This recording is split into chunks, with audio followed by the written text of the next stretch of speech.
emotion a reality, a goal, a prayer, and for all of us, a choice. Hope is not like any other. It is truly unique. It is the very thing we all need, and yet at the same time need to be. Hope is something you pray for, yet all the while, crouched on your knees, something you are. A paradox of needing and becoming. This is hope. While all the more I am convinced that hope, yet a mystery, happens by scientific formula.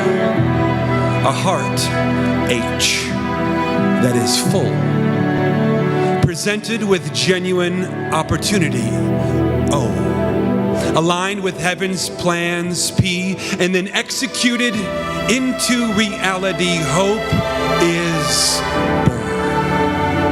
Yet hope is more like art. It dusts off our souls from the dirt of living. It cleans off our shoes from their daily walking. For hope defies natural birth, has no origin, cannot be fully explained. It is, was, and forever will be hope. So in my best guess, hope is a mosaic of this reality and the super reality colliding here on earth, to you, to me, with you, with me, within you, and within me. So let it smash. Let hope collide. Welcome to the Hope Mosaic.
With 9 feet of blood vessels per 1 square inch, and 29 major and minor bones, 48 nerves, and 123 ligaments, the hand is truly unique.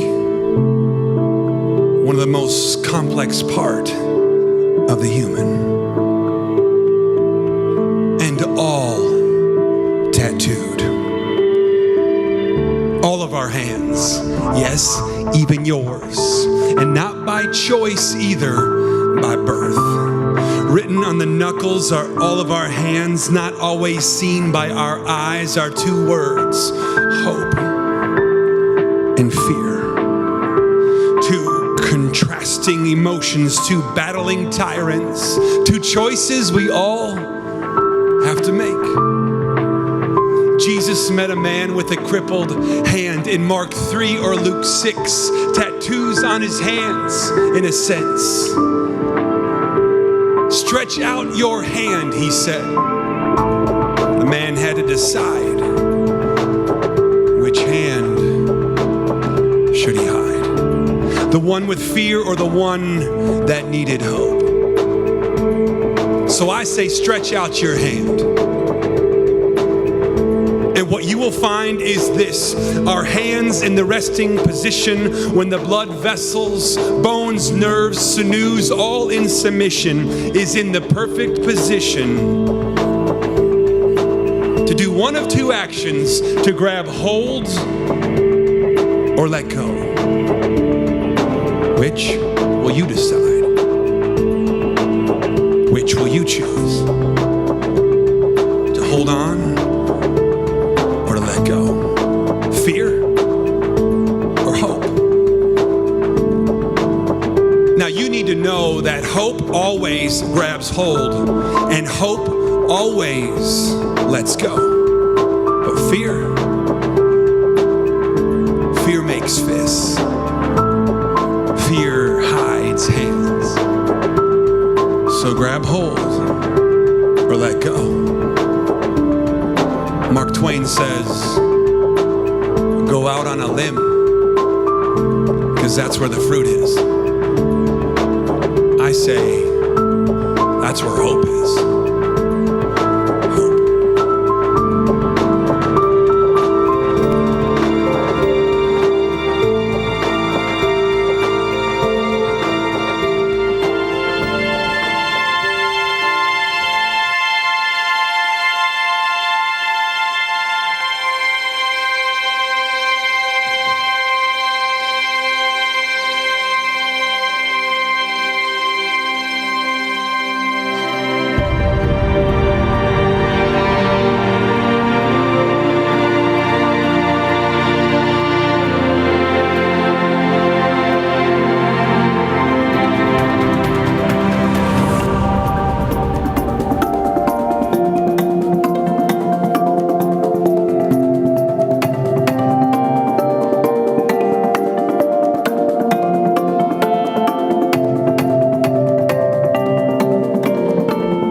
The heart.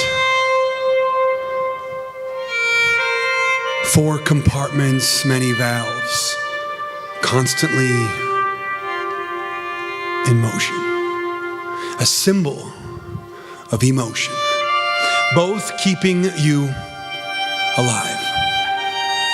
But it's more than just muscle, more than flesh to be weighed. When your children roam, your heart now has legs. It leaves your chest and it walks about when your destiny is found. Your heart is not your own. It's held ransom by trust. Your heart. Your heart always remains to be broken while yet still it can beat. So each heart, no matter how strong or which one, can get sick. Solomon, a wise king, in a fog of wisdom, said this: hopes deferred make the heart sick. Proverbs 18 verse 21. He's right. That truth cannot be evaded. You feel it before you hear it.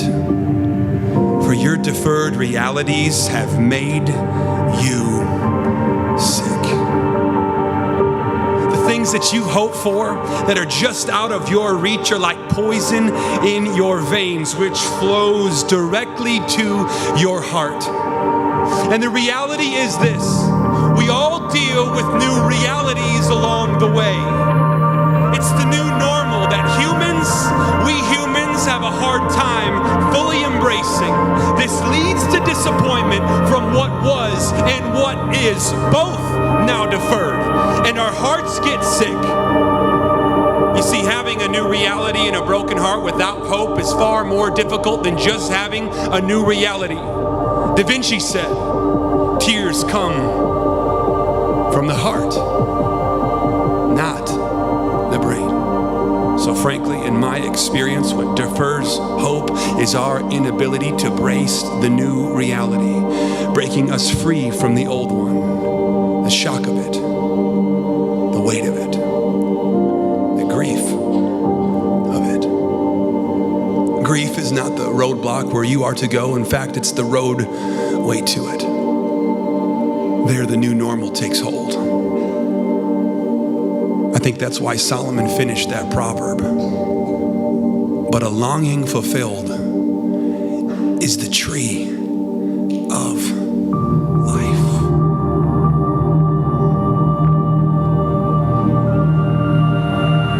Reality, when embraced, becomes a longing fulfilled. And there, hope never lets go. So defer your heart no longer. Become stronger. Embrace what holds you. Hope will find you there, curled up in a ball, defenseless and alone, full of fear. Hope will find you there.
Your head.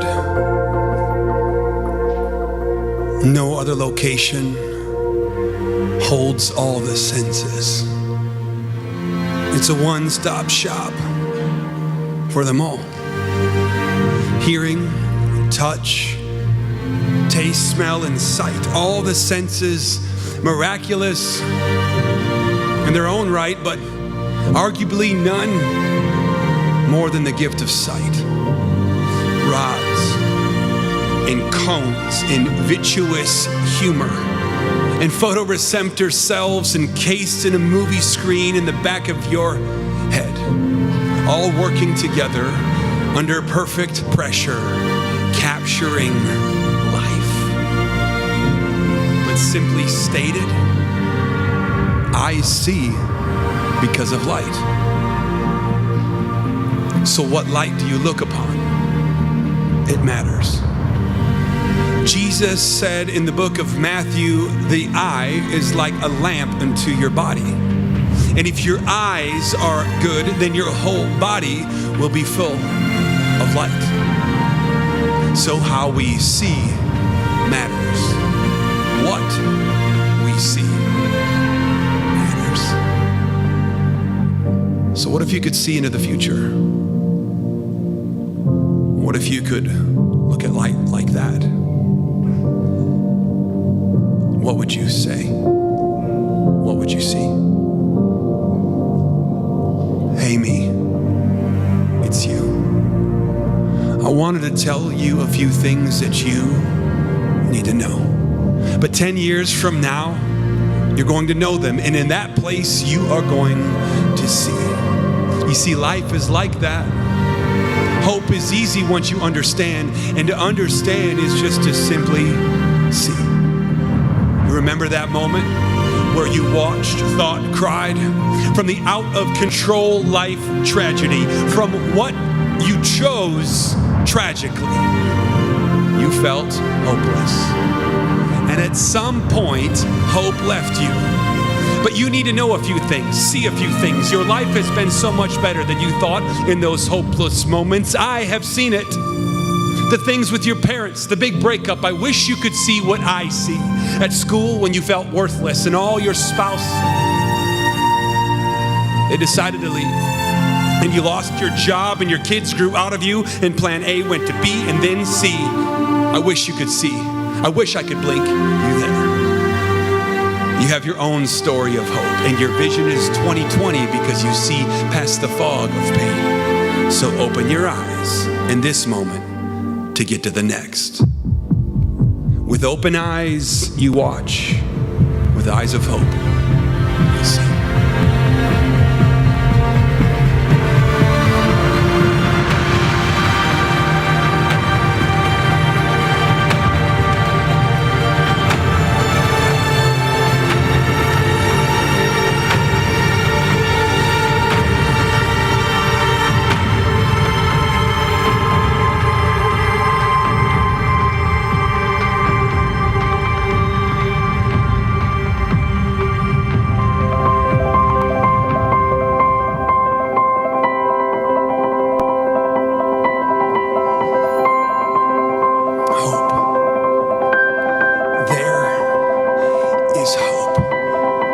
Because of the hope.